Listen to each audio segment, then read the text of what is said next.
Good evening. Welcome back to another show. I'm back again. And people keep on saying to us I'll do 3,000 streams a day, which I do not. I tried to stream twice. I'll try and stream twice a day if I can, and if not, I'll do one in the evening at least, sort of thing. But it is what it is. So, like I said, I got Claire Williams with us this evening. Claire, how are you Hello. doing? Oh, I'm doing great, thank you. Like I was saying before we came on, I'm just really happy that you've invited me back again. Fantastic. Thanks very much for coming back. And Claire's a Manchester United fan, if people don't know. And she is a massive Reds fan. She loves the Reds. She's got a passion for the Reds. There she is. She's trying to get us supporting the Reds as well. But she's on. I'm wearing you down. You're going to wear us. You're not giving up yet, are you, Miss Williams? Just like you won't give up with trying to get my cat Snowy, I'm not going to give up trying to get you to be a United fan. Oh no, she wants us to be a Red, doesn't she? I bet Snowy, and then she'll love us, will Oh she? yeah, she meows about it all Yay! the time. She does, doesn't she? Oh, bless her. She's absolutely gorgeous. She is. She sends a picture Oh, anyway, she but is. she's amazing. She's everyone's friend, and but bless her. Guys, if you like the channel, could you please smash the likes up as always, and do subscribe to my channel. I've got 713 subs, which is absolutely fantastic.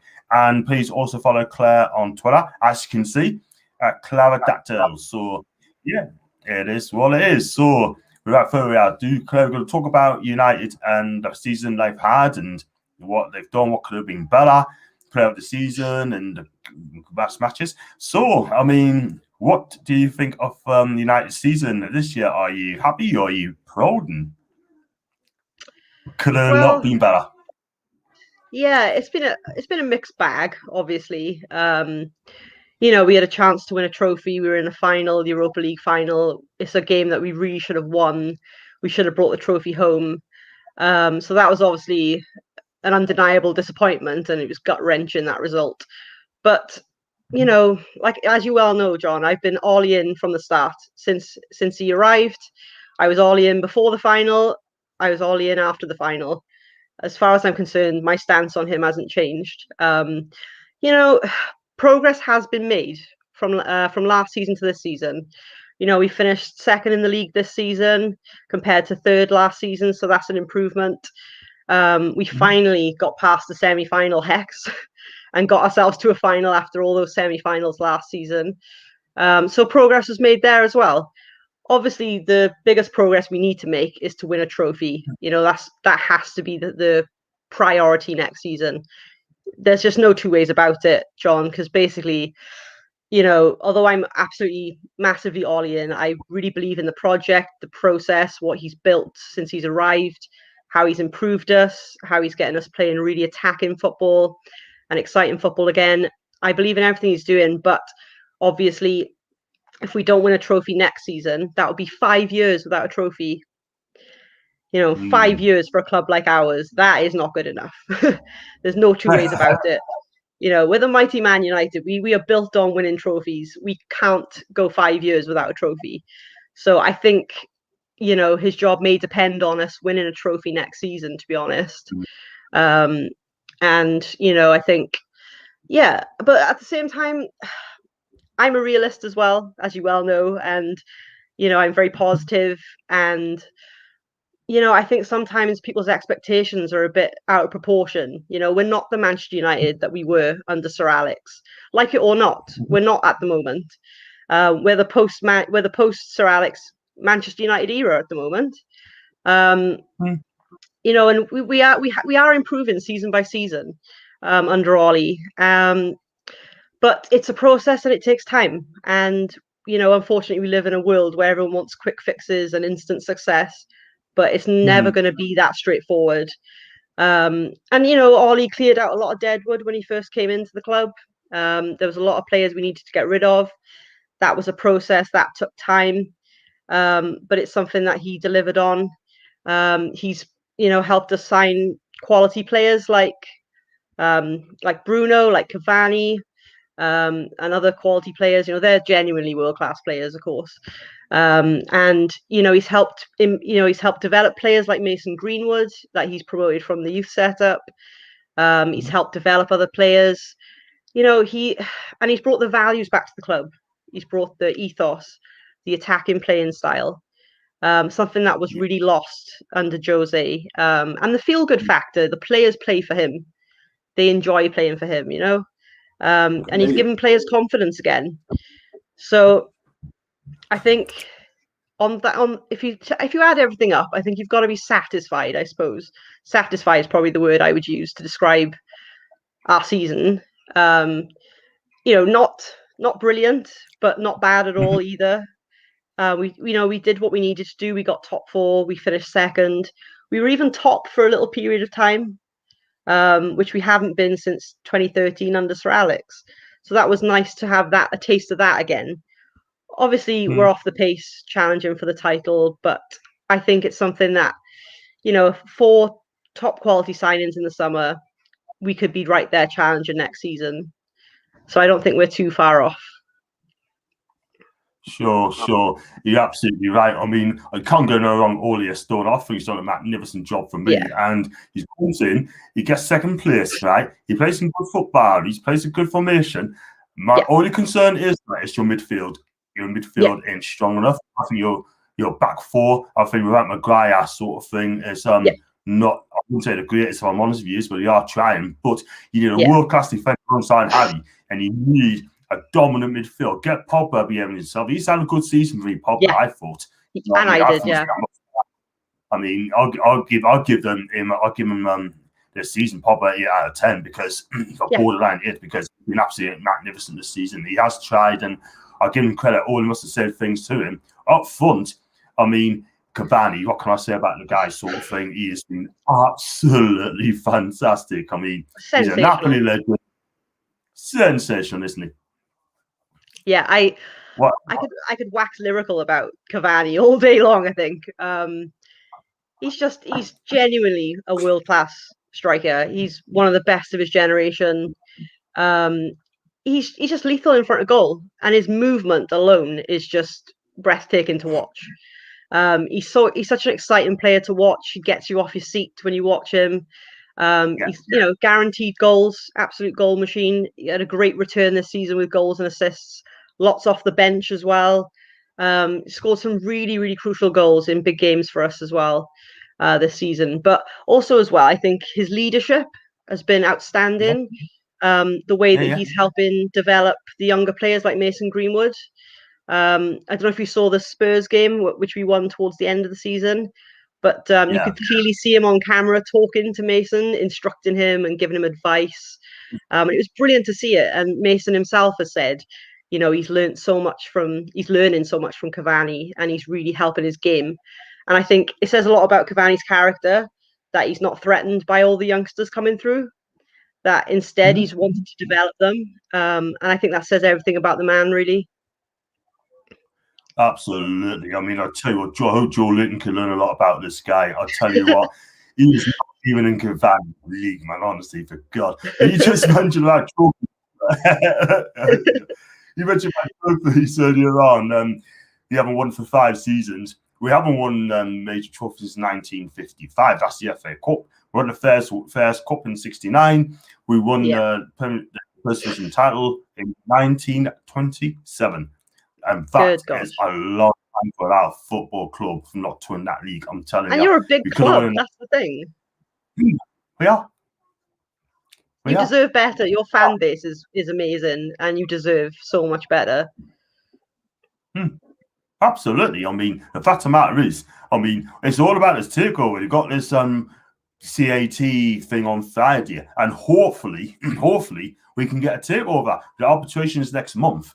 I tell you what, Claire, our season could be over before the ball's even kicked if this arbitration goes away to the Premier League. Surely now the Premier League has got to save their face and just give us a takeover. Give us a takeover, Claire, because the end of the year, we are, I tell the Premier League, I tell you what, our disgrace. And you know what? If we don't take over, we do not deserve to be Premier League. No, it's a disgrace. It's, I think it'd be brilliant for the Premier League for you to get a takeover. Get more Yeah, teams at the top challenging. Why not? It improves the quality of the league. totally agree. Don't the top team shouldn't be so threatened at the end of the day. I think, the higher the quality, the better the league. So it's a no-brainer. And, I certainly would love to see those battles back again between United and Newcastle from the Yeah, 90s, especially. I'd love to see those battles again for top positions. totally agree. Totally agree. That's what we need. We come on to Newcastle later on. It's all about yours. Got some comments up here. Hi, John and Claire. Hi to you, David. I hope you're Oh, okay. Ryan said, evening, John and Claire. Hope you find he's got a question for you in a minute. And that is when Billy Trey answers this. Don van der Beek is our Euros. Does Claire thinks Ollie has criminally underused him? It's a really difficult one, to be honest. I'm kind of 50-50 about this, really. First and foremost, he's a really talented player. I think we all saw what he did at Ajax, especially in the Champions League. We saw the quality of Donny. And that's why we signed him in the first place. But then part of the reason why he hasn't played so much is because of Pogba and Fernandez's form together has been so brilliant. So he's not really getting the look in there. Also, I think Ollie mentioned that at the start when he first came in, he was finding it difficult to adapt to English football. And it is a big leap from Dutch football to English football, obviously. And I think he was trying to kind of protect him from throwing him out into the limelight onto the pitch and, kind of where the ground swallows him up when he's not feeling confident. He didn't want to wreck his confidence, but then in a way, not playing him enough is kind of wrecking his confidence as well. So it's a real there's a sense of mystery about it, really, I think, as to what's going on there. We paid good money for him. You think he would get more games than he has been getting. And when he has come on, he's been effective. His movement's been great. He's looked sharp. But I think a lot of it's down to the success of Pogba and Fernandes together this season. And Pogba's really raised his game. So he was always going to have limited game time. But I think there were some games where I thought, yeah, maybe Donny should have started, and he didn't. But the thing is, I do trust in Ollie's judgment as well. And I think, there's a lot of stuff goes on behind closed doors or in training that we don't see. So, I'm not sure, but I'm gutted for him being out for the Euros. I think, it just sums up his season, unfortunately. It's been such a disappointing season for him. And then the Euros was going to be his opportunity to really showcase his talents. And then he's got injured. So I don't know. I feel like he will come good, but I think next season's going to be a make or break for him, I think. Yeah, let's hope he gets back to get back and better for next season. Fingers crossed, and because he's a talented lad, and the fact is, sort of thing, we haven't seen enough of him to show. You said showcase what he can do. So I got Jadon Sancho coming to United. 80 million's been title booted. If yours 100 million has dropped down to 80 million, do you think it's going to happen though, or do you think Chelsea wins it as well? Well, I think Ryan knows more than the club know, I think, about whether we're getting Sancho or not. Do you know that it was such a saga last summer, this Jadon Sancho transfer? It went on and on and on. And the last thing I want is for that to happen again this summer, is to have another saga and then not end up signing him. It would be great. He's such a talented lad. He really is. And you can see that his England performances as well. There's a real spark to him. He had a brilliant end to the season for Dortmund as well. I thought he was fantastic. He's the kind of player we should be looking to sign. But it's whether the Glazers can pull their finger out on Woodward and get it done. They're known for just not getting deals done that we should be getting done. So it's 50-50. Nothing surprises me. I really hope he comes, but I don't know how close we are. Like you said, there's rumors about the price and that. There's been negotiations, there's been contact, and it's been positive. But last summer, supposedly, we came that close, and it didn't happen. So, I don't know. It's football job. It's like a soap opera, isn't it? That club at the minute. Like, we're dealing at the moment in time. We either pay the money and just get to the player. If you've got to hang on the boots sort of thing, just let them know, just say, look, can't afford it, move on. So, and I've got, hey, John, hope you're good. I'm fine, Truls, hope you're fine. What players do you want United to sell? Ooh. Phil Jones, for goodness sake. Oh. We will sell him to Newcastle, we will. We'll do you a favour. No, we take Alex, what's his name? Alex Tuanzebe, what his name is? Oh, Tuanzebe. Oh, Axel Tuanzebe, yeah. Oh, you'd love him, wouldn't you? Yeah. We'd take him. Oh no, we want to keep him. He's a talented lad, he really is. Mind you, if we do buy a centre back, which I hope we do, then maybe would benefit from a loan at Newcastle. And you do like to loan top quality players, so like Willock. So maybe I definitely sell Jones. I mean, goodness sake, I don't know what we're paying for at the moment. He's never fit. He's never fit United staying in the squad, and he's always in. And I also go on, sorry. No, I wonder about Martial as well. I do wonder if we might be better off letting him go as well. Oh, there we are, Martial. Yeah, because he's that like Billy's saying there, he is very inconsistent. That's the thing. When he wants to play and he's in the mood, the guy can be world class. But when he's sulking and he's not feeling it, then it's like playing with 10 men, and we can't have that. That's never been the United way, that everyone puts a shift in at United. That's always been, a bare minimum requirement. So it's not enough to be talented. You've got to put the work in. And if he's not doing that, I think Ollie will lose patience with him and might look to sell him. It could free up money for Sancho, Yeah. It could, or Kane, fingers crossed. As well. That's the question as well. But you got the first bit correct, but turning inconsistent, would it be so to try and raise money for like a Kane, Sancho, Grealish? But there's your answer. You've got it. And the fact is as well, you look at it, right? I mean, you need to get rid of the players that aren't good enough. Martial's not good enough, Jones ain't good enough. Daniel Jones, I'm not sure about him at the minute. He's not on the first team. And, you got players like that. Dan Beaker struggling. And you look at your midfield as well, you get rid of a couple in our mind, if you know what I mean. But the fact is, at the end of the day, you need to get about 5 or 6 players coming through the door at a must. And then to challenge Manchester City. And the players you got there, even though they've done fantastic last season, they aren't going to get you. Are they going to win you the title? Probably not. A couple more players might win you the title, but you're not going to win the league if you got players like Beaker there. If he's not in the first team, Martial, you're definitely not going to win the league with Phil Jones in it. No chance whatsoever. Absolutely no way. You know what I mean? Oh gosh! And he had so much potential. That's the thing, He had so much potential, but he just kept getting injured.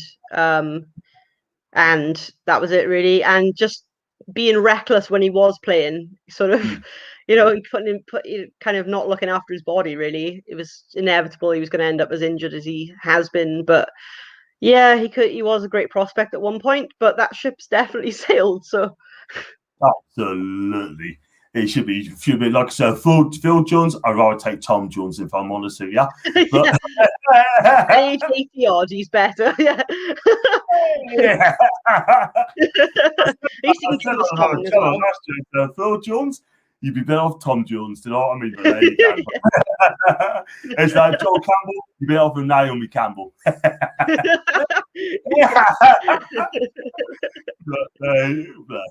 I'll go to Ryan for listening to comments. John, do you think Joe Lynn will have to pose to forfeit the number 9 shirt to Callum Wilson? I hope he does this season. I really do hope so, because it would be so embarrassing if he doesn't, right? I mean, listen, with Joe Linton, right, I'm going to say, right, I've never seen, right, a striker who's built like Anthony Joshua, right, but punched like a flyweight. Do you know what I mean? It is absolutely unbelievable, man. 6 goals he scored in 2 seasons, right? He scored 1 in every 11 and a half games. And that's bad enough, right? With Joe Linton, he's never, ever scored double figures in his life. And yet you paid so much for him as well. And whatever he did, he was always getting picked under Bruce as well. It seemed like, I don't know, it seemed like he was undroppable for some reason, and immune to that. That most players, are always under threat of being dropped, but he seemed to be the golden boy who was always going to play. And based on what, I don't know. You know what it is? I don't judge players like at first game, second game, but after 2 games, I thought this guy ain't going to make it. He's not going to make it. You know what I mean? I said after 2 games, he's not going to make it at Newcastle. I don't think he's fit for the Premier League. How right was I? And people say to us fans say, you got to give him a chance. You got to give him a chance. He's playing in there. But I'm still waiting for, but at the end of the day, 6 goals in 2 seasons. Oh, yeah, man. A different manager, and he would have been gone. I'm telling you. Let's be real about it. He ain't good enough for nominee. He's nowhere near good enough. It's all about standards, You shouldn't lower your standards to accommodate a player like that. You're Newcastle. You should have the standards that you had when Shearer was there. He was a real goal scorer. You should be looking for players like that, not settling for a Joelinton. That's true. That's true, man. It's crazy, man. Absolutely crazy. Oh, unbelievable. Big up everyone. Big up John, Ivy, Claire, that's and Jeez. And he came on the show and talked about Brentford as well, bless him. And then Claire, we done the fan BQs. Yes, I'm a fit, and Billy, almost of ours, psychic, or call it mine, bless him. And then I've got Jules again. Think about this, Jonathan. Take all that goes through Kane and Wilson. Wow, that would be some partnership. Imagine. And I don't think Kane will come to Newcastle, even if the takeover happens. I don't think he'll come to Newcastle anywhere. And this is for huge money. And if I did a game, we'll take Martial, Van Beek, and Jones. To me, I'm not sure, to be honest with you, if I'm quite honest. Phil Jones, definitely not. Van Beek, if he brings his Ajax form into it, I'll be fine. Martial, he's too inconsistent. And Ryan said, John, you said you need a winger the other day. Would you take Dan James in Newcastle? For me, I probably would. Because he offers something different. He's got pace. Yeah. He's skillful. He scores. He needs a lot of games. That Swansea was absolutely fantastic. He went for £50 million, and that is cheap, very cheap. But we paid 60 for ASM. So, and Daniel, do you think he's got an end product, Claire? Yeah, I think this season his best performances have been for Wales for sure. And he's finding that end product now. He did an incredible cross the other day for Wales that got us a winning goal, and he scored a goal as well, and he's showing that he can do it. And in the last third of the season, he was coming off the bench and scoring goals for us as well. He had a good record for a few games, so he showed that he can do it. It's just consistency with him is the thing. And I think a bit of patience with his age maybe as well. But he's 23 now. He's not like 21 anymore. So you got to start expecting a bit more. But I think he makes a great squad player, and I think we do need him because we need, at Man United, it's always been that we've got competition for each place, and we've got top quality competition. So I think we would hold on to him, whatever happens, I think, for competition for the wingers. But I don't know about him being first choice. I don't know, especially if we bring Sancho in. I mean, I know that's a different flank again, but it's just we could end up moving Mason over to the left to accommodate as well. I don't know. Kind of Rashford could end up back on the wing as well. It's going to make limited opportunities for him to get starts if that happens. But then it's up to the player to push himself and make sure he's in the manager's frame for the team. And like I said, obviously being Welsh myself, I obviously want the best for him and want him to follow in the footsteps of other great Welsh Man United players. And I think he's going to be a key player for Wales at the Euros for sure. And if he has a great Euros, could really propel his confidence for us next season. I think there's a real player in there, wanting to come out. And I tell you what, I'd keep him over Martial because his attitude is brilliant. He never moans when he's not playing. And he, like you said, he offers you something different. He's got that raw pace. He can win you free kicks, penalties. He's a handful for defenders. And I think if we can just get him more consistent, we could have a real player on our hands, to be honest. Absolutely. I mean, he's still young. He's got a long way. I would say a long way to go. He's still got years ahead of him. I'd take him all day long. I think he's absolutely brilliant player. I really do. And if you could look from a winger sort of thing, and he's on the first team, I'd take him all day long. No problems at all. It's very clear. Chases back as well. He loses the bar sort of thing. Yeah. He's yellow carded a lot, bless him. But he is what he is. And that's what I like about that sort of thing. You know what I mean? Just go back and chat back and have a right go. And I got Billy again. Lindelof, for me, is another I look to replace if I was Ollie. Yeah, I think, again, he's another one that I would think would be a good squad player, a great one to have as backup, but I wouldn't put him as first choice. I think if you saw the Europa League final, he crumpled like a piece of paper. It was like he physically didn't have a presence at all for that set piece that they scored. I was yelling at the TV, going mental because, he was so weak.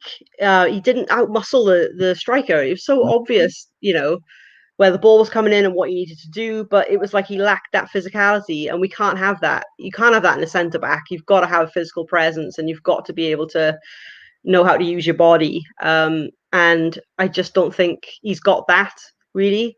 Like I said, or I think I've said to you before, but if I haven't, I'll say now. Varane, I'd love to come, or Koulibaly. They'd be my choices for centre backs to replace Lindelof. I wouldn't get rid of Lindelof, but I would have him as a squad player. Did you say Koulibaly? Did you say Koulibaly then? Yeah. Yeah, he's class. He's class in Napoli. I mean, I'll tell you what, 6'2", 6'3", the guy is absolutely immense. If I watch him play, he is the guy, absolute world class. Last season wasn't the best of the season. He's been injured quite a lot. Quite surprising. But when he does play and he's fit, the guy is absolutely amazing. He's 30 now, and Napoli still wants £60 million for him, but I bet I'd be dropping by the minute to probably get away probably like 40-50 million for the lad. But if he's going to be a league move, he's got to do it now. Otherwise, I could see him being in Napoli for the rest of his career, and he is absolutely immense. Do you know how much he costs when he went to Napoli? No, I don't actually. How much? He only cost £5 million. Wow, that's a steal. That's amazing. And who signed him up? Who signed him? Rafa Benitez. Yeah, I was going to say Rafa. Yeah, Rafa's what flashed in my head. Then I was like, I'm sure it's Rafa. Yeah. What a absolutely, that is pound for pound the best signing of the decade for me.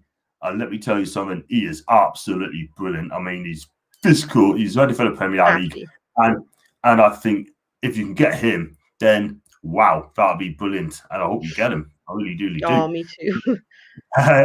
And I got John Wilson was offered a number 9 shirt, and Wilson didn't want it, and he should have took the number 9 anyway. Let's be real about it. Claire, would you swap Pogba for CR7? I wouldn't swap, but I would, if I'm being greedy, I would like both of them. I mean, I'd take Ronaldo back in a heartbeat. I mean, what can I say about him? For me, he's the greatest player ever. He still loves the club. We still love him. I think he could do a similar job to what Cavani's done, with helping develop the younger players. His influence, what he has to teach them is just invaluable. I mean, I'd be there with my notepad if I was Mason Greenwood and Rashford. I would be writing everything he has to say down.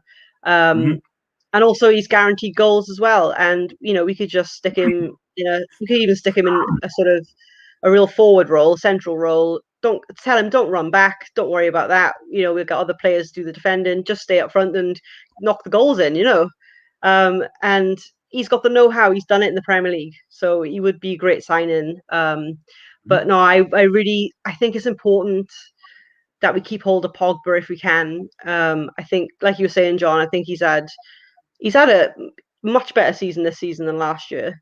He's been a lot more consistent. And he looks the part alongside Bruno. I think playing with Bruno has improved him as well, and it's given him a chance to shine again, but without the pressure of being the main man. So I think you only have to know how valuable Pogba is to us when it's you can notice that the most when he's not playing. When he's not playing, his absence is so obvious in the way we're playing, and that shows how important he is to the team. So I think, yeah, I would have to keep both of them. I think if I had to choose, I would keep Pogba, but yeah, what about get rid of Martial and bring CR7 back? Yeah. Wow. I mean, yeah, I mean, it's a possibility. So I think he loves United, to be honest with you. He Yeah. doesn't really United, do you know what I mean? Martial, he's happy there, do you know what I mean? So obviously he wants to play football and but he's happy at Old Trafford. But so guys, if you please just keep smashing the likes up, yeah, and subscribe if you're new. And listen, just follow Claire on her Twitter account and also follow me on social media, and also follow us on YouTube as well. So I've got 713 subscribers, so keep that going northwards. I got Dan again looking great against the Wolves. Billy said, have to say the United way is great watch. I'm old enough to remember Tommy Dock's Babes and United Liverpool the treble in 1977. Big Ron had United playing with style too, please, Sir Alex. Can you remember that? Yeah. 1977, where they stopped Liverpool winning the treble. Yes, I mean, Tommy Dock, what a man. Yes. What a legacy he's left, to be honest. Incredible man, incredible what he did for us. And yeah, under Big Ron, we did play with some style as well. And he did make some shrewd signings, to be fair. Yeah, the United way. Yeah, good choice watching that. Great choice. Yeah. I'll tell you what as well, but Tommy Dock, can you imagine if he was in the game today? I'll tell you something. Most of the players, I'll tell you now, how many people would play on the Dock today? Not many. Pogba won't. No. And he had no nonsense with him. That's the thing. No nonsense. You know, you have to be 100% committed. And rightly so. You know, I loved his style. He was great. Great for the game. Magnificent. And Brian Clough as well. Oh, God, yeah. We could done with him the day, mind. All these prima donnas today. Oh, he wouldn't take no nonsense, I'm telling you. Can you imagine him managing Newcastle United now? Well, I remember reading Roy Keane's autobiography when he was at Forest, and he said that he had a bad first half. He went into the dressing room at half time, and Cloughy punched him in the face. Wow! He didn't say anything; he just punched him. So he was just like, "Yes." He's like, he's only what 19 then, Kino, and it was like, so he was like, "Okay, I think I played rubbish. I think I should, buck up my ideas." What he would do to Joe Linton, murder the guy. He would. I tell you what, so he wouldn't even play him in the first place. I'm telling you, he would have told the pop up sort of thing. He'd be eating so many Brazilian sausages, right? And at the end of the day, let's be real about it, he would not last 5 minutes on that pitch on the Cloughy. Absolutely no way. And half of those players are not good enough for Newcastle United, let me tell you. And can you think you punch Ashley's in the chops as well? He'd probably punch him in the chops and all. Oh, yeah. Yo, absolutely. Oh, of course he would. He would. Yeah, no messing definitely. No messing about. I hope people leave in the comment section down below. What would Brian Clough do to Newcastle Youth manager? Wow. But David again, Claire, could we swap you Miggy for Martial? I like Miggy, I gotta say. I do like him. I think he's talented. He is, but maybe doesn't always show his best all the time. But then I guess it's kind of a similar problem then. They're sort of a similar player like that. We need to swap him for someone that I can rely on every game to perform, I think. But yeah, interesting. Very, very interesting. But I think Miggy also has to cease because he had a poor season. I did a player ratings on him sort of thing. I think I gave him a 5, 4, or 5 in my player ratings for the season. I think so. I'm not going to change my mind on that. I know people are going to say, yeah, but he's got the energy and the passion. Most of them give him a 7 out of 10 for the season. Yeah. I said to people, if you give him 7 out of the season, what did he do to warrant the 7 out of 10? And I'm still waiting. Yeah. Go on, every one of them. Yeah. I got 9 here. Would you take Brandon Williams over Kraft and Manquillo? I would in a heartbeat. Ryan, I would. I'd take him all day long. He's such a talented lad. He's young. He's quick. I mean, he's a good understudy to Luke Shaw. I think we could get him on a season-long loan now. But at the end of the day, I'd rather buy the players. I'd rather buy players, not loaning, because Mike actually told Steve Bruce, he said that you have to work on the loan market. So you only buy 2 loan players, by the way. Let's be real about it. And the trouble in Newcastle, what we need to get 4 players through the door before pre-season, not before new season, pre-season. Do you know what I mean? Yeah. We start off with Willock. We try to get Christoph Ajar from Celtic. We try to get Children from Leicester. You know, try to get Carl Joseph from Wigan. All these names is batting sort of thing. And Dwight Gale I'll come on to later on sort of thing. It's just got I'm sneezing over them sort of thing. Let's be real about it. But Brandon Williams, yes, I would take him. I'd take Kenneth Williams over Kraft.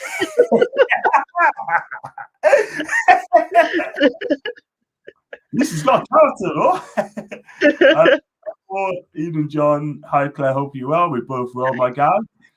And Miggy is poor. He has been poor this season, David. You got that one right. And what do Man United fans think of Steve Bruce? I mean, he's got some. Honestly, you fans got some good words of him. Oh yeah. I mean, obviously, as a player, we absolutely adore him. You know, he was our captain.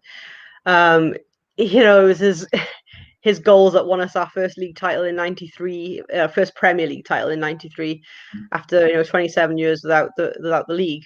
And we have nothing but amazing memories of him being our captain.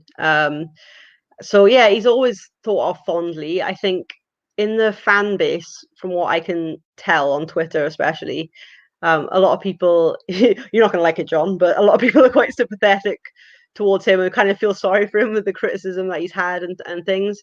I think it's just loyalty, people saying that, though, obviously, because he was our captain and he was such a legend for us. But I think it's important to try and be as objective as possible as well when you're looking at him as a manager, because he's not our player anymore. He's a manager now, and you've got to evaluate how he's doing without looking at it through that lens, I suppose. And I can totally understand the frustration of Newcastle fans. You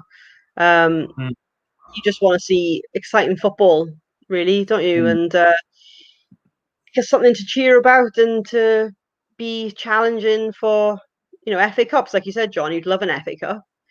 And you just want to see your club actually going somewhere again and climbing the table and ultimately getting back into Europe. That's where you want to see your club. And it must be frustrating when you have all these aspirations, but you've got a manager you feel can't deliver on that. So it's very frustrating for you then to kind of feel like you're stuck when you've got Bruce as a manager. So I can see both sides.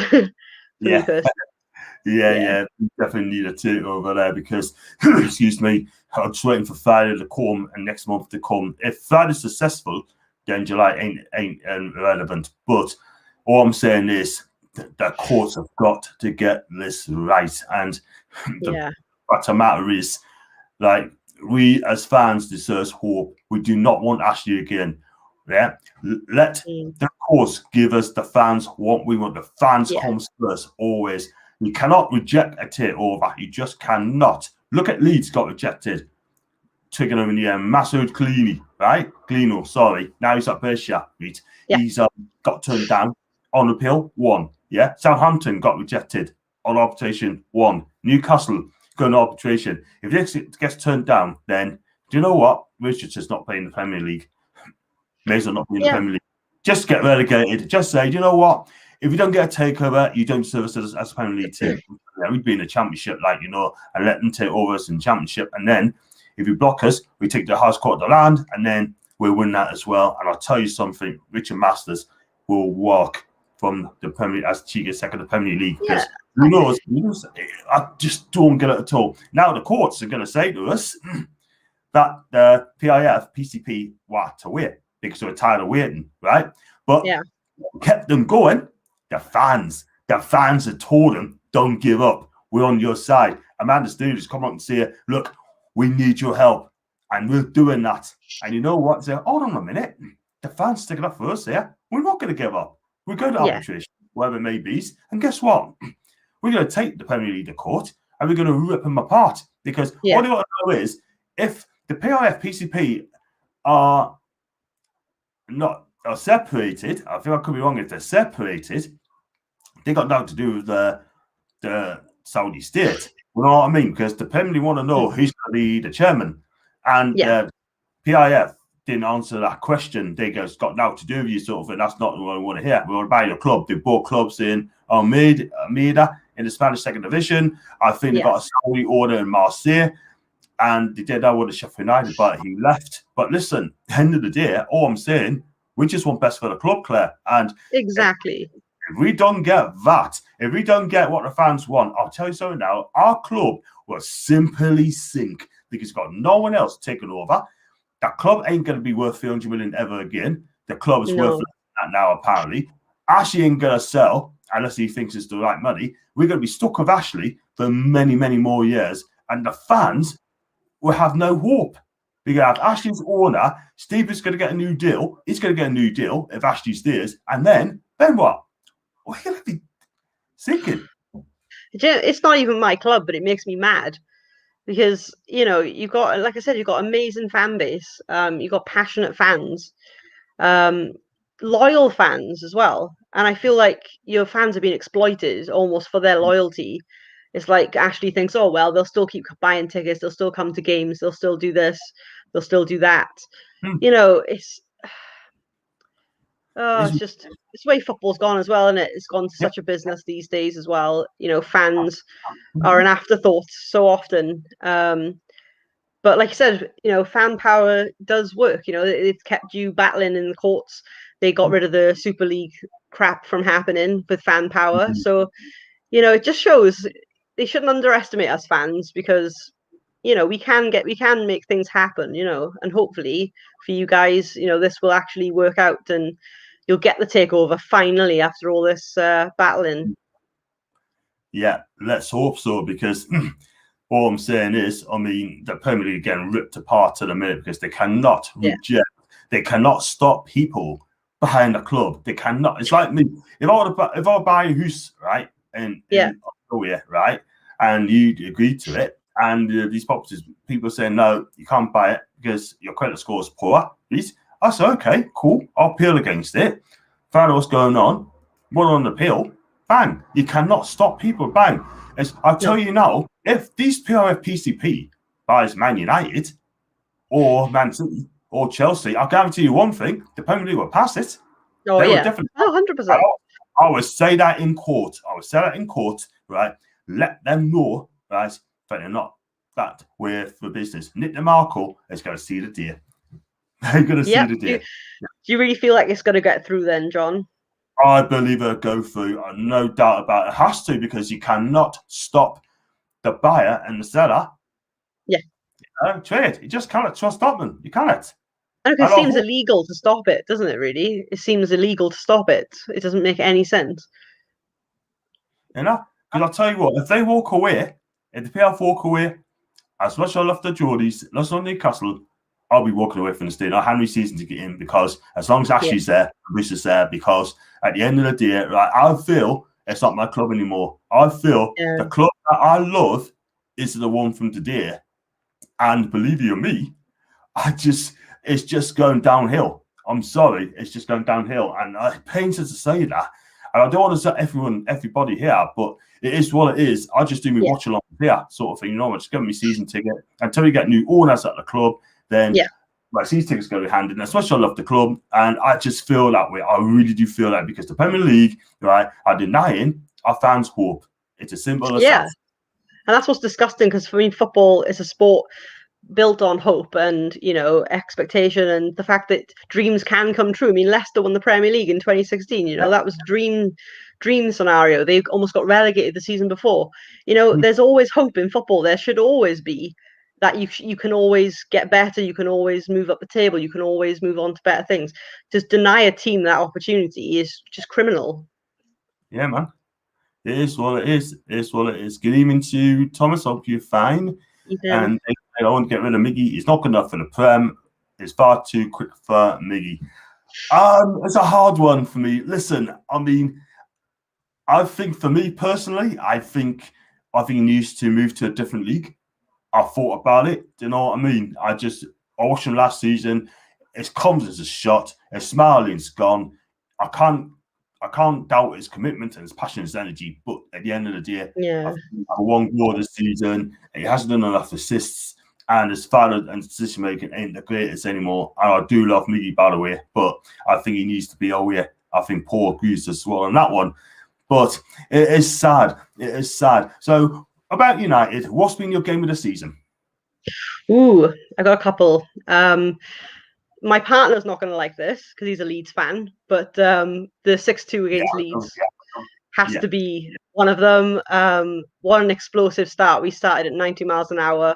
Scotty got those 2 early goals, set us on our way. It was just an exceptional performance from start to finish. But I'd also put the 6-2 against Roma as well, of course. That was one hell of an exceptional second half. We just blew them away. From the first half being so disappointing to the way we came out, all guns blazing in the second half. Cavani especially was just unplayable. That was a phenomenal one, and special mention for the 9-0 against Southampton as well. That was pretty special. And obviously beating City is always a highlight as well. So I would say those ones are my picks. Wow. And what's been the worst of the season? Oh God, it was without a doubt the Spurs game. You got 6-1 or something like that. 6-1 at home. Yep. Carrie came to a party in more as well. It was absolutely appalling. It was right at the start of the season, obviously, as well, where we weren't firing at all. I mean, it turned out to be a weird blessing in disguise, because from that performance, Ollie realised, right, I'm mixing up the team now, and no one's position's assured, and we didn't perform like that again to that level of horrendousness.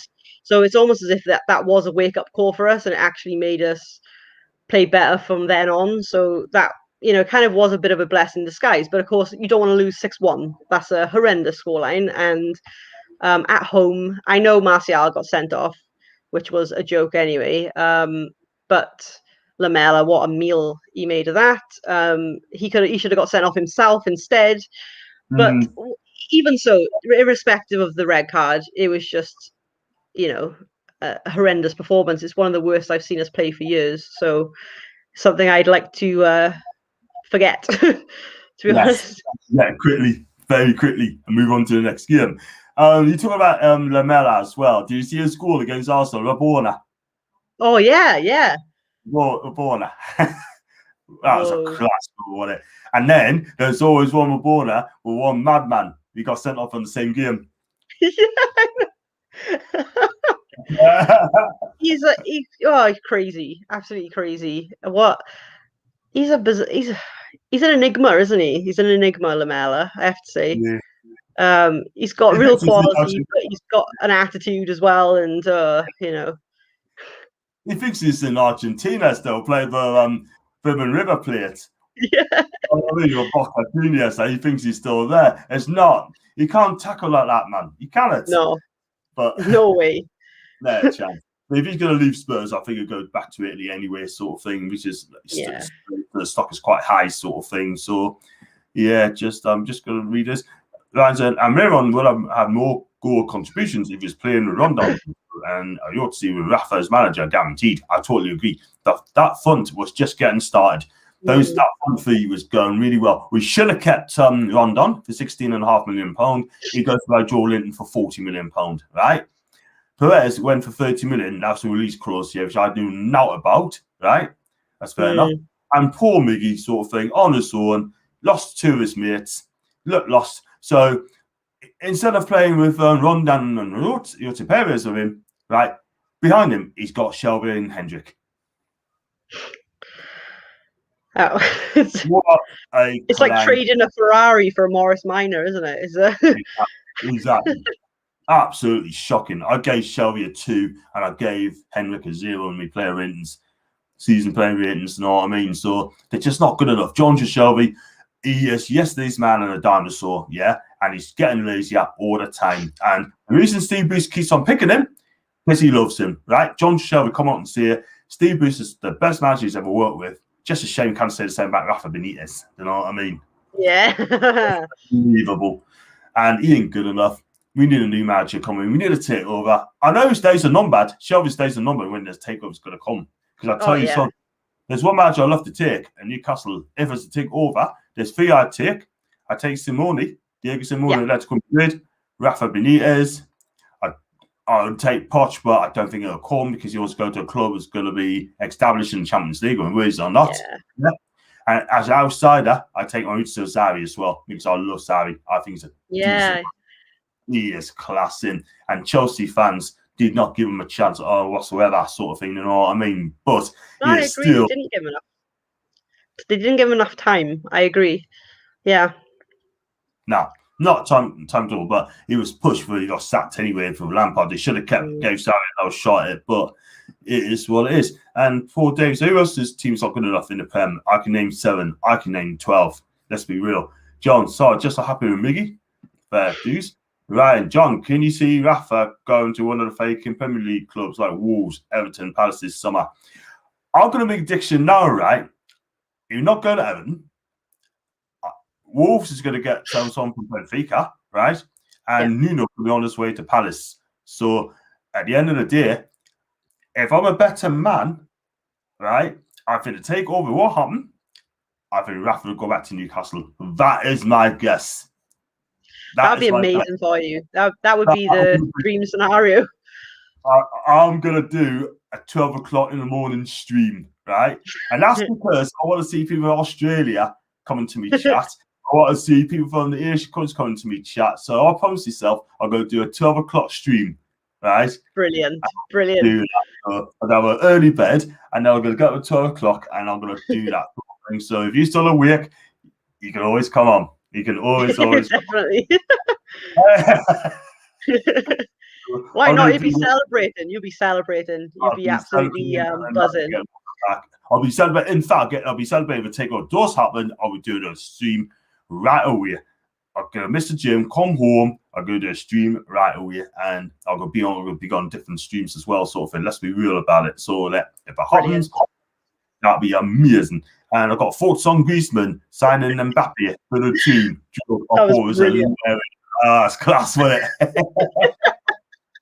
He wasn't happy though about it, was he? Mbappe wasn't happy at all. No, not at all. Not happy with the weather. Definitely not. He'll not be coming to Newcastle anytime soon. Take over or that. No chance. I'll be amazed if he did, but it depends on the manager, I guess. Hi, John lad, how you doing? Jonathan, absolutely fine. Busy day at work, went to the gym, had me tea. Now I'm chatting to Claire. So thanks for coming on, and I hope your fans will okay. Right, so John from Brentford fans, Flicks and Claire, all the guests have you had have been brilliant and look forward to seeing them again on the channel. Do you know what it is? I've been amazing. The Brentford fans were absolutely amazing.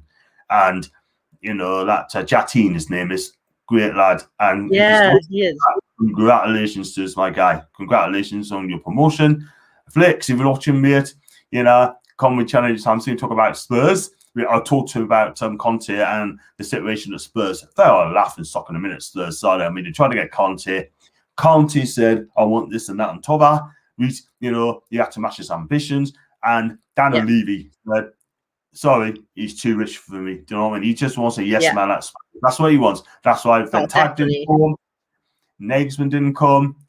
Poch ain't going to leave PSG anytime soon. And now Conte's turning down, but they got a director of football as well from UB. But I tell you something, right? You know, who is going to come to Spurs? I tell you what, they can always get Steve Bruce as well, you know. And this is the thing, Claire. All these players come out and say, you're right. and say, oh, Steve Bruce has done a wonderful job this season. Jamie O'Hara, Gabby Abdullah, Chris Sutton, Robbie Savage, all these pundits, Jermaine Genius, they come out and say that Steve Bruce done a wonderful job, finishes 12th, even Alan Brazil. I've got respect for Alan Brazil, but Alan, if he's watching, I'm sorry, Alan, you can't come out and say that, man. Do you know what I mean? No. But why is he not being linked if he's that great? How are you, man? Exactly. That's such a valid point, because that's exactly what I've been thinking as well. If he's that brilliant, how come his name is not in the frame for any of these jobs? It never comes up. So he's obviously not done that great a job, then, is he? Proof's in the Oh, pudding. absolutely ridiculous. And you know what? I think all these pundits now are so quiet. They're gone and hiding and eat. Like, in fact, they're still in hiding now. They really do. And I tell you what, they're keeping their mouth shut at this Yeah, moment in time. they certainly are. Best moon to be. So who's been your Man U's player of the season and the worst? Oh, the worst as well. Can it be? Right. I voted for Luke Shaw for my player of the season. But if I'm being totally honest, I think, Bruno probably was our best player this season.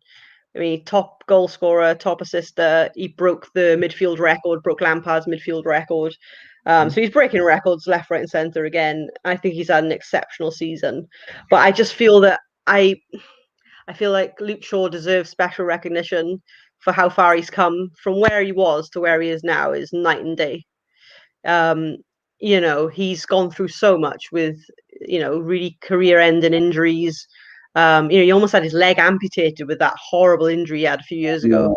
I mean, that was horrific. And he was just hitting top form for us when that happened as well. And then having to deal with all the disgusting comments from Jose Mourinho as well when he was there and dealing with all of that. He's had to come through so much adversity, and he's such a great lad. He's a hard worker. He's such a talented lad. So to see him blossom this season, and you've got to give Ollie full credit because he's put so much confidence into Luke Shaw. He's given him all the confidence in the world. And he's really repaid that faith that's been shown in him. Because he said it himself, he is the type of player that needs an arm around him. He's the type of player that needs to be given encouragement. He's not the type of player that responds to being lambasted, really. He needs that kind of thing. And Ollie, is a favourite amongst the players. He knows how to deal with the players, being a player himself. And Luke Shaw has without doubt been the best left fullback in the league this season. He's had the most assists, most balls carried into the final third, most chance created out of all the fullbacks. He's been outstanding going forward, and he's outstanding defensively as well. And when he's had to be part of a centre back three, he's been brilliant tucking in there as well. And he puts a lot of his good form down to Ollie and becoming a dad. I think it's helped ground him being a dad as well, and it's made him more settled off the pitch, which has helped him on the pitch as well. Absolutely. I mean, for easily be best left back in the country this season. Definitely be best left back. If I was in the team of the season, he'd be there. No doubt about it. No doubt about 100%. It. And the fact is, sort of thing, he just gets better and better. And after a horrific injury he had a couple of years ago, he came back. I didn't like also the way Jose spoke to him, sort of thing. I think that's wrong. It's a shame, really. It's a shame because it's always going to be Joe's going to be out that door before Luke's going to be. Do you know what I mean? So definitely. No doubt about it, sort of thing. So you say that again, player of the season. Who's been your worst? Ooh. Now let me think. I think Martial has to feature quite highly there. I know I've mentioned him earlier again, and like I said, like as long as they're in a red shirt wearing the Man United badge, I'll support them, right? I'm always supportive of my players and I believe in them and I'm always positive. But, Martial has been so disappointing this season. I mean, he's looked lost. He doesn't look like a number 9. He looks lost. He's looked lethargic, leggy. He's mind's elsewhere. And I know he's been injured as well quite a bit, which hasn't helped. But even before that, he just, he'd get himself in great positions, but never be able to convert. He would always miss quite easy chances as well. Chances that, of course, Cavani would gobble up, which is why Cavani pushed him out in the first place of the starting lineup. But I think as well, it didn't help Martial, the contrast between himself and Cavani, having Cavani come in and show him really how it's done has really exposed how poor Martial's been this season. So it's going to be interesting what happens in the summer with him, especially when we do need to potentially free up funds to get Sancho and Grealish. And obviously, I would love to sign Harry Kane, but I don't know if that's going to happen realistically. But you got to shoot for the stars at the end of the day, and he's the kind of player that we should be looking to sign. He would be a perfect fit at United. He's a real United player, and he's one of the best strikers in the world. But we can't seem to get deals done at our club these days with the Glazers and Woodward. So enough said about them. But Exactly. it's going to be an interesting summer, really, to see who we bring in, who might leave. But yeah, Martial, I mean, if he stays, he's really got to buck up his ideas next season. Because Cavani is going to be first choice ahead of him. There's no doubt about that. So it'd be interesting to see whether we decide to put him back on the wing again to accommodate Cavani, and whether he will thrive more on the wing, even though he said before he doesn't like playing there. He prefers being a centre forward. Yeah. But it's whether he'll muck in for the team. Will he still perform even if it's not in his favoured position? I guess we'll have to see, really, whether he's capable of finding that consistency again. Sure. And if he's given all the marks out of 10, how many marks would you give him?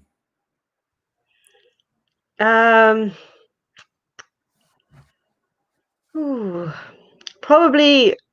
I probably give him. It's probably going to sound really high, but I'm going to give him an 8. I am very positive, to be honest. And yes, okay, maybe 7 or 8, 7.5 maybe, because he did get us to a final. He got us finishing second. It's a big improvement from last season. Obviously, winning trophies and winning Premier Leagues is where we want to be. But I do really believe that he will get us there. And, we're getting closer and closer. And if you can just get backed in the transfer market by the Glazers, and, them actually sign up his first choice signings for once, then that, we could actually challenge for the title and put a real challenge in next season. So I don't think we're as far off as some people might think, but there's still obviously quite a bit that needs to be done as well, I'd say. Yeah, I mean, I think that's fair enough. I'd give, if I was United, I'd give all in an 8 out of 10. Yeah. I feel like it's exactly what you just said. So if you got your second, got to your cup final, it could be a 9 out of 10 if you won the Europa League. Oh yeah, 100%.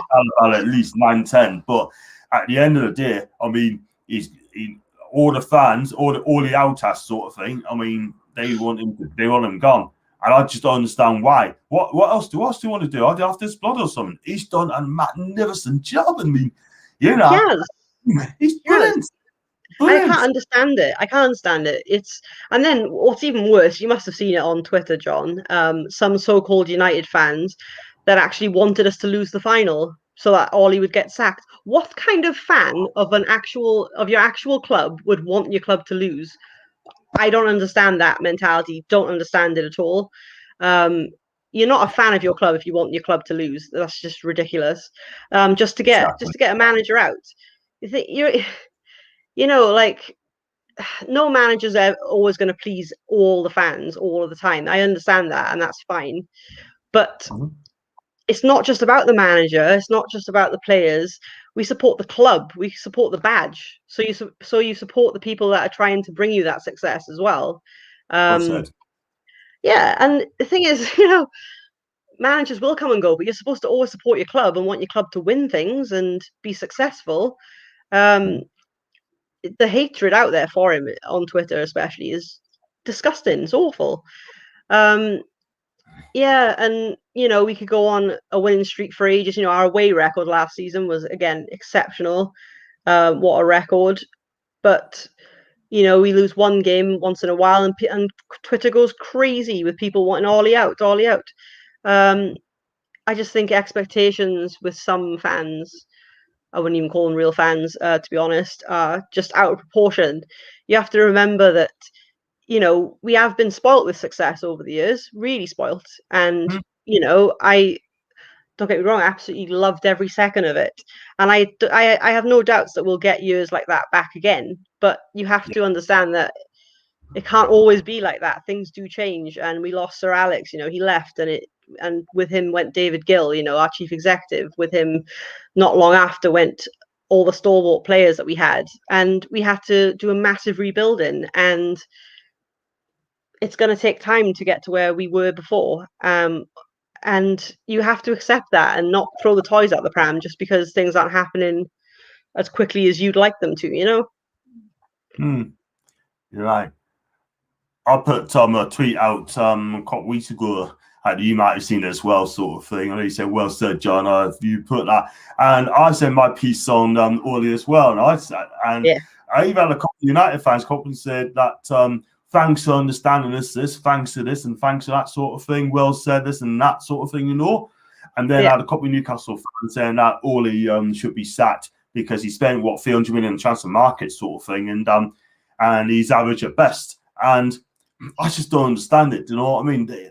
He's been magnificent. I tell you what, if Ollie wins to the league, right? Yeah. And these people come at you or DM you and say like, "Look, Claire, I got it wrong," sort of thing. He's done well. He's put blah blah blah. I tell him to get stuff. I just say, "Shove your apologies," sort of thing. You order them out, yeah. Do you know? You understand what I'm saying? You don't want to trust. You don't want to trust the process on him. Do you know what I mean? Trust the process. You know what I mean? But I don't. It's not me. I said from day one, I didn't want Steve Bruce as manager, sort of thing, because he's absolutely poor. He's not Newcastle. Do you know what I mean? This manager, right? He's managed for 23 years, right? 23 years. If you remember serves right. And believe it or not, he's not been above 9th in the Premier League. Well, exactly. So no wonder you're going to be dissatisfied with him, because that's not where Newcastle should be aiming for. 9th. I mean, that's not the kind of position you should be aiming for. You used to be challenging for Champions League spots. That's the kind of manager you want with that kind of experience, like a Rafa Benitez. That's what you want.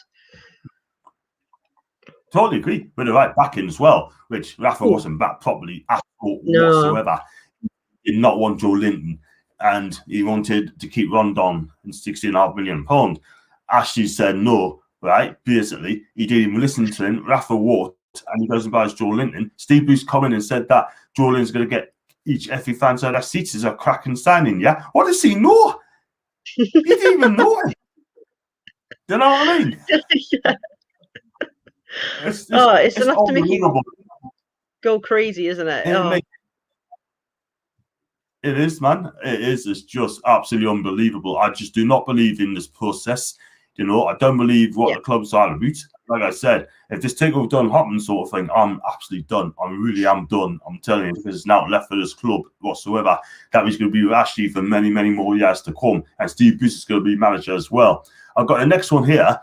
Right, he goes, "Okay, John, name the 12 players you don't want." I can go through if you want. Mark Gillespie, right? He's not going to get in the Newcastle team. Kieran Clark, Emil Kraft, right? Me, that's 3, right? I make. And Crilo, I mean, let's be real, so he ain't gonna get back in the team again. That's 4, yeah. And Federico Hernandez, I'll keep him. He's gonna go. That's 5. Then Shelby, Henrik, definitely get rid of them. Yeah. Andy Carroll's gone. Dwight Gale, get rid. I would not give him a new 3-year deal. If he starts a new 3-year deal, then that tells everything about the club, right? Miguel Almiron, right? As much as I love him, but it just doesn't suit in the Premier League. Yeah. So that's 10 I've got there. 10 players I've got. And I'll just let them go. Oh, and Joe Linton as well. So that's 11. So I've got rid of 11. And I can make, if I was manager, I can make about £86 million on this player's sword. So £86 million, right, could get in some decent players. But the trouble is, you ain't going to get that. 86 million ain't a lot of money. Yeah. I know, that's the thing, isn't it? I mean, what players do you have your eye on then, John, that you'd bring in? We need defence, because you can see the 62 goals last season, which is absolutely shocking. That needs addressing. If Steve Bruce doesn't address that, then I'm sorry, he could be in huge trouble. And I'd be fine to keep that. It would have been 90 goals conceded, yeah. And there's a team called in Italian football. They've seen 92 goals, and so Parma conceded 72, I think. So if they want to get back up to Serie A next season, they need to fix that defence very quickly. But listen, at the end of the day, for me, we need a defence. I mean, I think Saliba and AJ are really fantastic. Yeah. Overall, that defense, right? Midfield needs sorting. We've got to get Willock back. We must get Joe Willock back because without him, Oh yeah, we'll be weak. it's been great for you. A lot of fun. Callum Wilson, without him, who's going to get us the goals? Dwight Dowling gets the goals. His attitude is wrong. If he signs that 3-year deal, then I'm sorry. For me, that tells anything about the club. Let's be real. Just get rid of him on a fee. He does not want to be here. The reason that making him sign that 3-year deal is to protect his assets, sort of thing, on reduced wages. Definitely. And then Fulham and West Brom, who wants him, they're going to say, hey, you know what? He's signed a 3-year deal. As far as I'm concerned, he's going to be happy. So let him go on fee. This club, man. I hate me club in a minute, Claire. I really, really do. And I really feel for you. I really do. It's heart-wrenching, you know. You can't be left with no hope. You've got to get this takeover. Things have got to move forward. They just have to. One way or another, things have to move forward. It's what you fans deserve. You know, you've put up with too much rubbish and been let down so badly by Ashley and, you know, co. And I just hope this takeover happens. That's all. Sooner rather than later. Yeah, I have to. I mean, I'll keep on Friday. Really got to keep on this on Friday. Simple as that. Yeah. I've got Jay parking there. Jay, I hope you're okay, mate. Please do subscribe to my channel if you've already done so. And also follow Claire on her Twitter account, Claire Dactel. Hope Newcastle have a good transfer window. I tell you what, we need a good transfer window. I should keep an eye on that. I'll be doing transfer updates lately. And Claire, I hope Snowy as well too. Oh, Snowy. You made her famous, John. You made her famous. I did. Can I still take her? No. Oh, I'm so sorry, but nope, she's staying with me. I'll have to make a clone version of her for you. I know. Everyone's in the room. I have to come over and give her a stroke as well. I'll feed her. So she likes anyone that feeds her, doesn't she? Anyone that feeds her. She was so cuddly tonight. She was lying on my legs before I came on, so I had to sort of hope she would get up. But it's like she got up at the right time. Like she knew I had to get up and go and get my laptop for tonight. So she's a little mind reader, I think. Yes. Where is she now? Like, is she around or is she outside? Oh, she's gone out again now. When it's warm, she's in and out all the time when it's hot. So she'll probably be finding some shade and lying out flats on the floor. She sleeps at nights, then she outside on a night time. Yeah, she does. She likes to go out in the nights. She's a very outdoors cat, but she's in quite a lot. She's just in and out. But then she'll lie on me for ages. So wow, she knows what she's doing. She likes having cats done. She's everyone's friend, and she's no problem with other cats, isn't she? No, she's the friendliest cat in the world. She really is. She's so sensitive to how you feel as well. Like she can always pick up if you're not feeling very well, and she'll come and cuddle you and purr her little head off. Yeah, and she's not a fighting cat at all. She's just very well mannered and good natured. Yeah. Wow, she loves her food. Oh, she does. Organic. Any favors at all? Does any food that she doesn't like or? No, but she does try and steal my ice cream when I'm eating it. She'll put her face in it. Wow. She's a gadget. An absolute gadget. Oh yeah, and she's been known to lick crisps as well. So. Yes. How old is she? 9, isn't she? 9. Yeah. Yeah. Bless her. She's a star, so I can't have her at all then. No, very much. No. Then I got to I sell Joe Linton and Shelby. I sell about 12 players for me, like get rid of 12. Definitely, no doubt about it. And Claire, hate to see me club is dreading. Well, it's horrible in a minute. So I was going to say something, be on for an hour and 50 minutes sort of thing. Those are doing okay. So yeah, I was going to say, so what are you looking forward to next season? Go talk about the Euros anyway. I mean, England, the squad he's picked. Are you happy with the squad he's picked? Or are you happy with Gareth Southgate? Or is he trying to be too defensive again? Or pick his favourites? Ooh.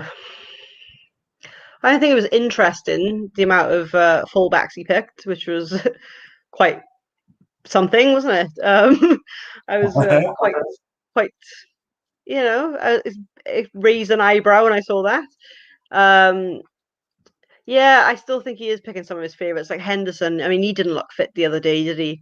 I know it's his first. No. It was his first start since February, was it?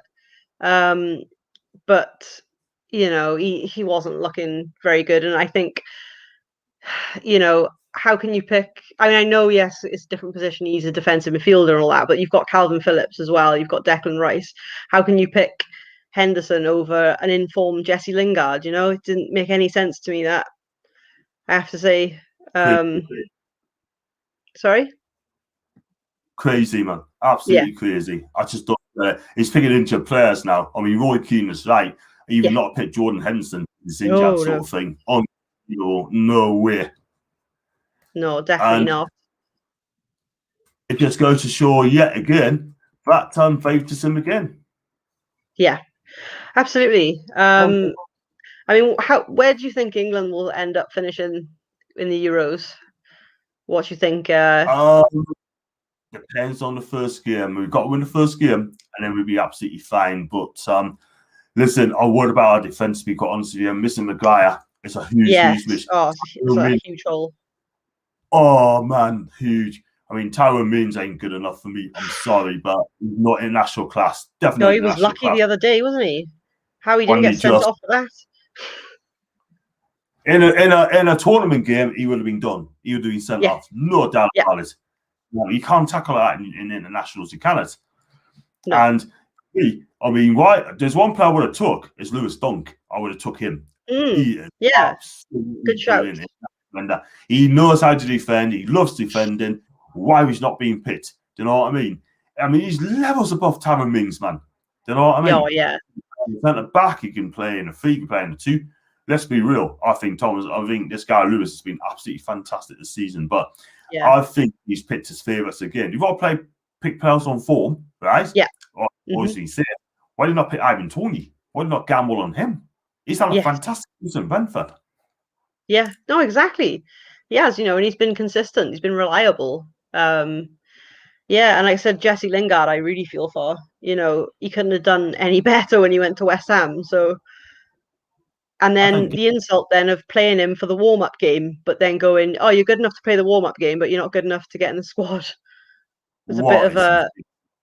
And he was very professional about it, Jesse. Fair play. He said on Twitter, it's always an honour to play for my country, and I'll always turn up when called up. But he must have been inside so gutted and torn up about not getting picked, because what more could he have done? Totally agree. I mean, he's been playing well for England. He's had a fantastic season with West Ham. I agree with you, sort of thing. But Ian Southgate just picks his favourites all the time. There's no new at all whatsoever. Look at Italy. Yeah. They picked 2 players from Sassuolo. Yeah, not a fashionable club. Locatelli and Berardi as well. They both had a good season game for their clubs as well. Emilio, right? You got Insigne plays in Napoli. Yeah. And Immobile is going to start up front. He had another good season of that. So he got 36 goals last season. And they're going to play with 2 centre-halves with Chiellini and Bonucci as well. Both 30-something. Outstanding again in the national team. You know what I mean? But this is it. You know what I mean? It's crazy, man. Absolutely crazy. I mean, going back to a question, would be lucky to go past the last 16. Yeah, I think... I don't know, but as usual, though, the pundits are really, what do you call it? Sort of talking up England's chances as usual, saying, we're going to win it, we're going to win it. Every tournament is the same, isn't it? I think for my country, for Wales, I'd be happy to get out the group.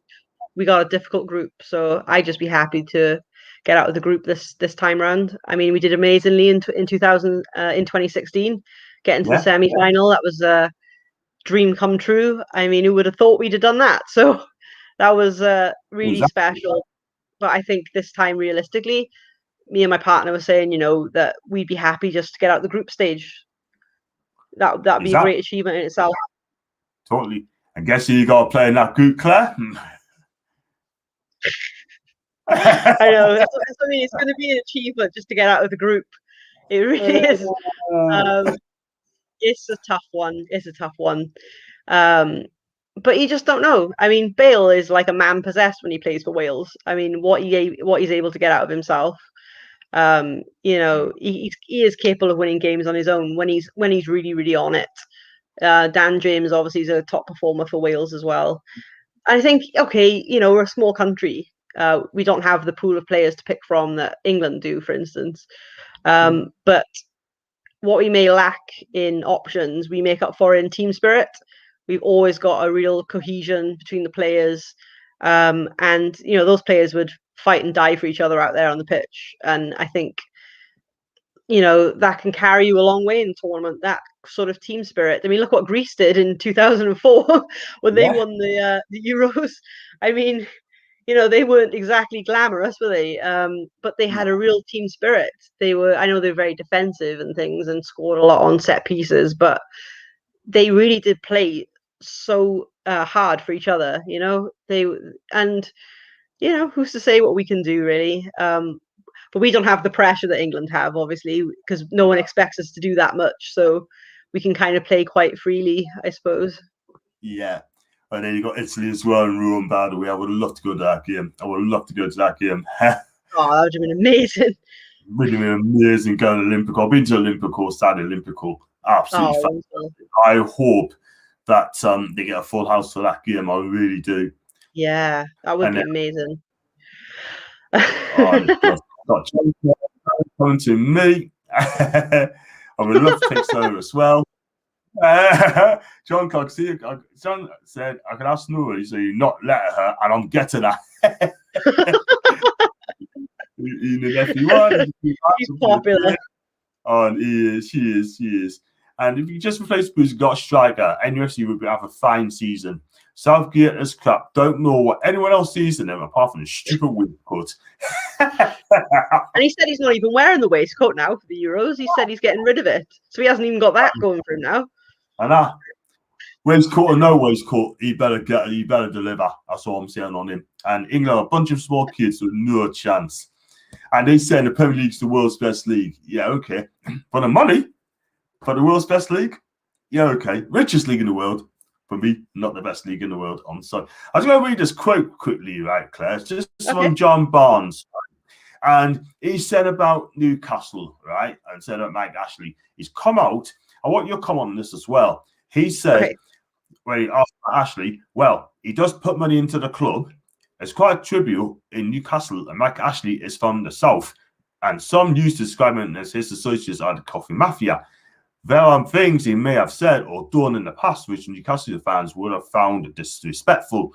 Newcastle fans are obviously going to know more than me, but from the players they've bought, the money they spent, and the salaries that have paid them, it seems as if football fans are just hard to please. However, I believe the players and Steve Bruce have done a fantastic job. Wow. Another one who's saying that he's done a fantastic job. I like John Barnes, right? Yeah, I really do like John Barnes. I think he's fantastic. He's a great guy. But for him to come out and say that, he have not done his research. My advice to you, John, if you're watching this, right? I'd love for you to come on my show, right? If you want to come on my show, it's always open, right? That's number one. Number two, how about look at the form, right? Between December and February time, we only won 2 games in 22, right? And in that time, we lost the last 6 games, right? And even though we won 5 games at the last 9, right? It's paper over the cracks. So, sorry, John, if you listen to us, mate, just button it, right? And don't rifle up our fans, yeah? And that's all I'm going to say on that. Well said, John. Well said. You know what I mean? How can you use the word fantastic? Fantastic sounds like you won the league. It's too strong a word. Fantastic. You did enough to stay up, and you ended strongly. Fair play. You got some great results at the end, but like you said, you went so long with hardly getting a win. So you can't pretend that didn't happen as well. You've got to look at the season as a whole, haven't you? Not just the end. But yeah, fantastic is too strong a word. I can't understand where he's getting that from. Yeah, I just don't get it at all. I really don't get it at all. You don't see Rafa Benitez come out and say words like that. You just don't. But yeah, again, all these pundits coming out of the woodwork saying how wonderful Steve Bruce is. I said earlier on, if he's that wonderful, why should he not be linked to the Spurs job, the Wolves job, the Palace job, the Celtic job? Well, Celtic's going to be filled up Exactly. anyway. You know what I mean? You understand what I'm saying? Also, Lazio job, that's still open. Why do you not go to Lazio? Do you know what I mean? You're not last there. But at the end of the day, coming on here saying we as fans are difficult to please, right? All we want, I'm going to make this quite clear. All we want now, okay, we just want a football team to be proud of that plays open and attacking football and give us what we want and have a real goal. Yeah. Yes. The game's almost season, right? Has been absolutely shocking. Has John Barnes watched the game against Brighton, home and away? We were shocking that day. Brentford, horrendous. Sheffield United, horrendous. Beat, yeah? We were absolutely poor. Oh, and by the way, John, if you're watching, right, we can see the 62 goals last season. And you're saying that Steve has done a fantastic job? Be real, son. Please be real, yeah? Oh, and by the way, you weren't exactly great, were you, when you came and joined us? You were past your best, by the way. So true. Yeah, so it is what it is. That's me rant over, man. That's me rant over. You're right. Well said. Yeah. Well said. Thank you. And I've got David again. Claire, what do you think of what Ryan Giggs did? I mean, we don't want to say too much on it. Yeah, unforgivable or horrendous. I mean, what can you say? Just, yeah, dreadful. I think he's done. As well as manager. He's done. He's been fantastic on the pitch of what he has done. Yeah. But he has got a history of it, though. That is the thing. And I don't want to say that to any footballer, man. You know what I mean? I can only tell you, I say what's been happening. Do you know what I mean? But I don't think you get off it. I don't think you get away with that one there. There's no way. I can't see it. And that's the thing. He's done as well as manager. In fact, with football as well. Because look what happened to Adam Johnson when he was at Newcastle. Yes. What he did, I lived at Newcastle that day, right? And I tell you what, I heard what he did was absolutely horrendous. If you get an autograph, if someone came to us and got an autograph, cool, that is fine. But I'd do it in front of their parents. I will not do it one-on-one. Of course, yeah. You know what I mean? But at the end of the day, just say, look, I'm married or with a partner, sort of thing. I can't do anything, just keep supporting us. And you'll be absolutely fine, you know what I mean? But once they turn around to you and tell their parents what they've done and go to the police, you're done. You're absolutely done. And rightly so. I mean, that's horrific. You know, like you can't get away with stuff like that, and you shouldn't be allowed to get away with that. It's horrendous. So yeah, he's a lovely girlfriend. He's got a lovely area, Castle Eden, which is, if anyone don't know where Castle Eden is, that's just outside of Sunderland. Yeah, outside Sunderland, Peterlee. So I know the area quite well. But what he did then, man, I'm sorry, but you can't have to have football. He used to play for England as well, man. Do you know what I mean? I know. Who I blame the chief executive for Sunderland at that time, because she could have turned around to him and said, look, Adam, I'm going to have to suspend you until the court comes up, right? He did. And he never did that. So she's resigned for that because she allowed him to carry on playing on the pitch. Yeah, it should never happen. That football club, man, I'm sorry. I do like Sunderland. I hate that club. I just don't like them. Simple as that. So I got right again. Premier League is the best league. Cost is full of foreign players. Well, each to their own. I said, go on, John, lad. I'm sorry about me rant. We were dreadful. Lucky game boosters. The worst manager. He can F off. And Barnes an idiot. Should stick him. And running back as well. That's all I can hear in my head now is that rap. That rap, I tell you, right, you can wrap up as far as I'm concerned, you know what I mean? But listen, at the end of the day, I had my piece on him, and he should think and look after our fans as well, do you know what I mean? But there you go. So I was going to say wrap up soon. So how many? I was going to say for Newcastle, I'm on the Castle side of this. Do you think the takeover will happen, Claire? Well, for you guys, heart says yes, because that would be great. You know, that's exactly what you deserve as fans. It's what you need as a club to move forward and to get back to anywhere near where you used to be. And I think it would be brilliant for the Premier League. I really think it would. I think it'd be great to see another team coming up to the top and challenging and mixing things up and, you know, upsetting the establishment, and just see what, you know, it just makes for more exciting matches as well in the Premier League. It would be amazing. Can I see it happening?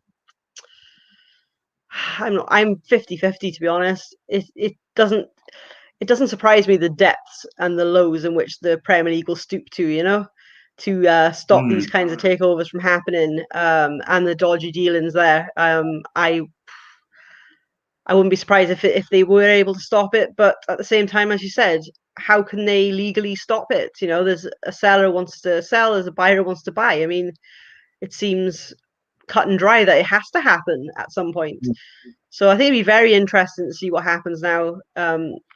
You know, do you say Friday, is it? There's more news about it. The thing is, as well, if this takeover doesn't happen, I'll see Mike Ashley going to stay for another 4 more years. It increases, sort of thing. And Mike Ashley is just a greedy owner. And if he really wants to get out of the club, he needs to take a hit. He knows full well he will not get 300 million ever again. And he's so painful for that football club.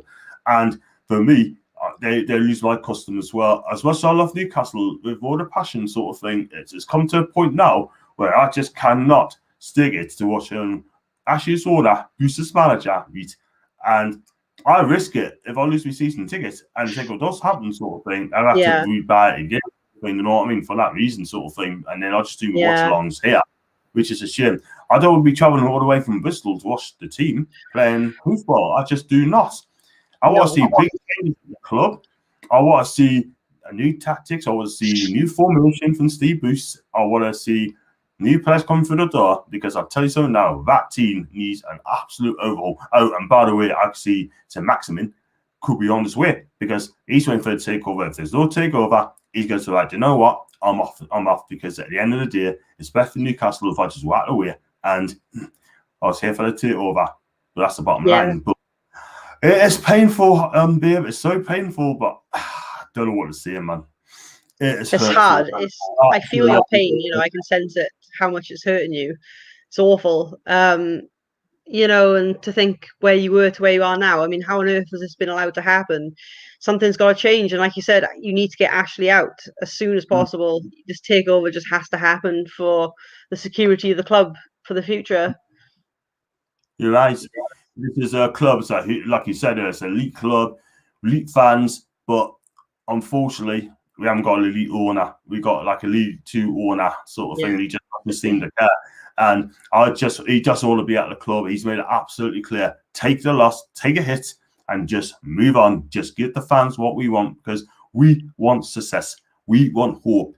We want new direction. We want to see different, if you know what I mean. So yeah, exactly. And you want to see exciting football that gets you off your seat again. You want to just see your boys having a real go, putting in that effort, playing for the badge, playing with passion, and having a direction, and having some, you know, really clearly defined tactics and style of play, so that you can go, I can get on board with this, and I can see what we're trying to achieve. And you know, if your club produces that, the fans will get on board tenfold. You know, everyone will be cheering that and championing that. So let's just hope that that's what happens.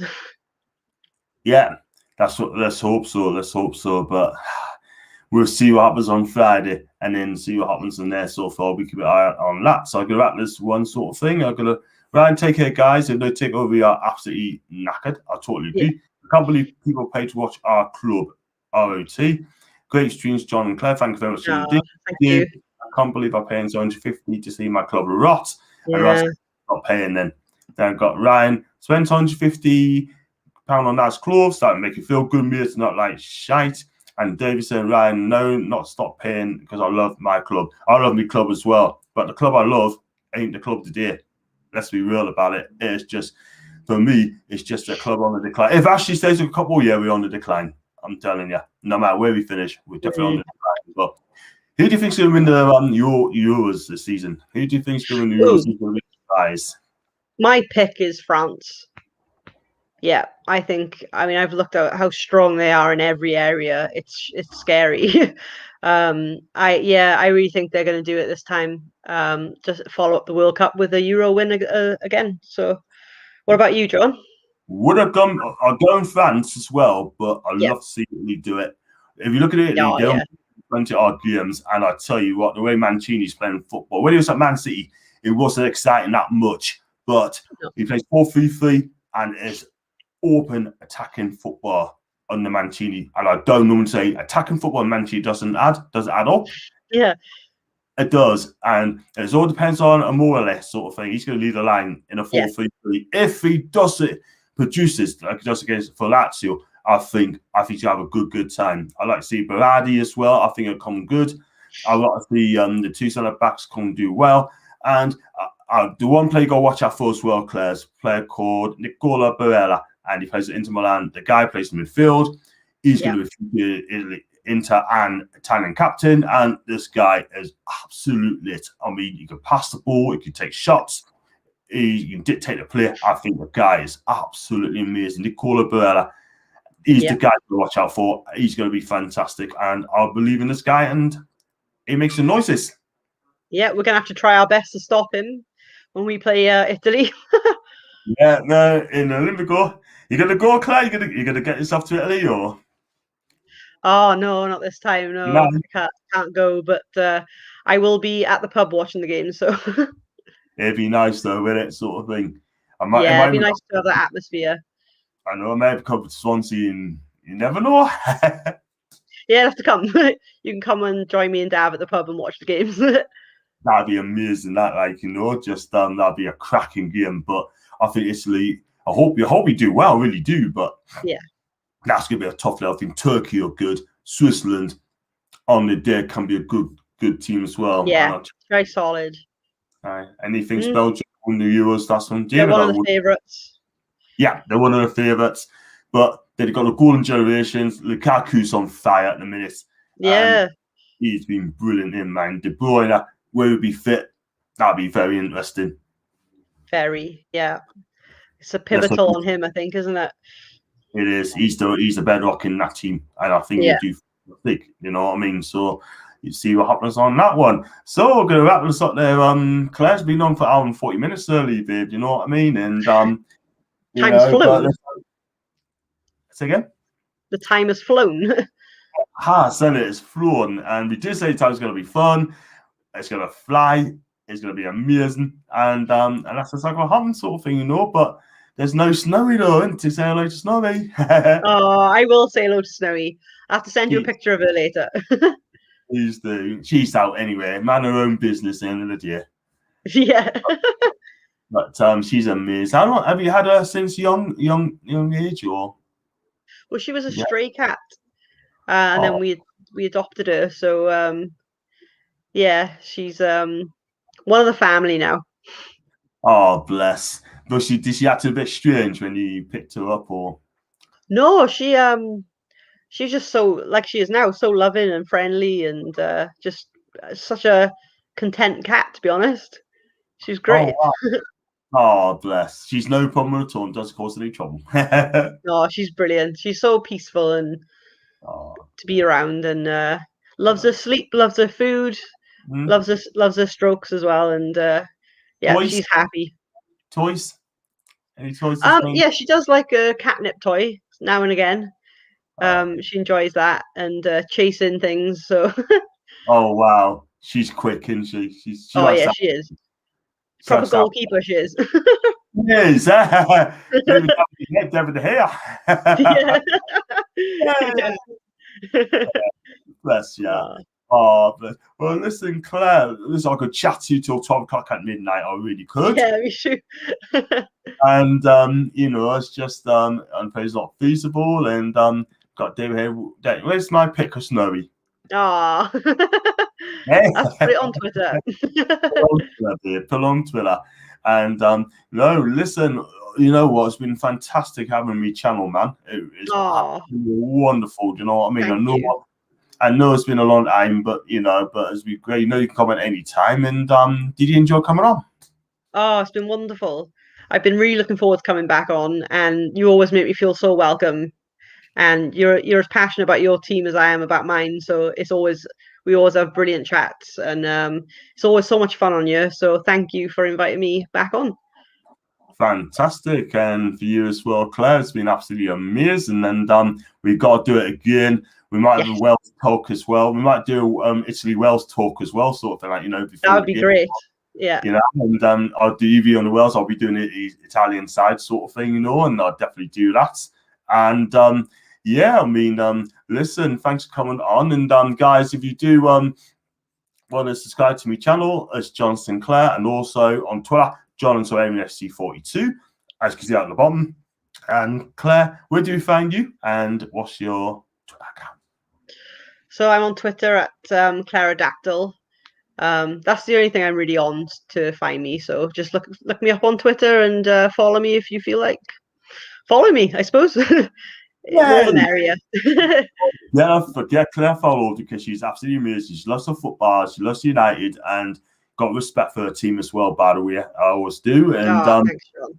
you know, and I've got many United followers as well, which I think are absolutely amazing. I've got Red Lady Local Link, she's the bestie on Twitter, sort of thing, and she's amazing, and you can chat to her all day. And like I said, do smash the likes up, subscribe, and follow on Twitter. And it's been amazing. I've got just one other from David. Claire, I hope you get on his YouTube channel. Oh yeah, that'd be great. Yeah, we'll have to arrange that sometime. Yeah, YouTube sort it out there as well, sort of thing. That'd be amazing. And hope Snowy's got her own channel as well, and we should haven't. We should get her a channel, yeah. Yeah, channel. You could just watch her sleeping for hours. I know. She does like a tummy tickle though, doesn't she? That's the thing.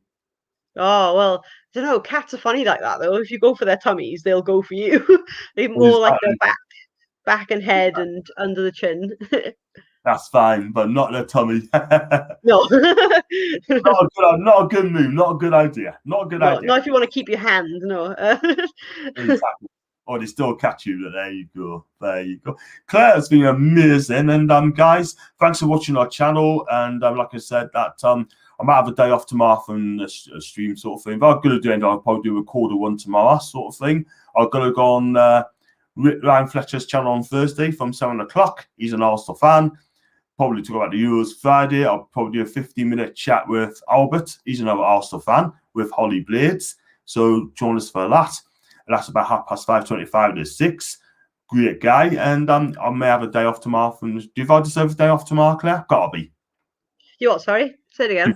Do you feel I deserve a day off tomorrow? Oh, definitely. You work so hard on these streams. And you always produce brilliant content. So you should be very proud of yourself and give yourself a little break tomorrow. Thank you very much. Definitely, man, because I need a break and go to the gym, come home, have me tea, chillax, and watch a few things on YouTube and have fun and, you know, and get Twitter in as well. And, yeah, I mean, I definitely deserve a break. Yes, definitely.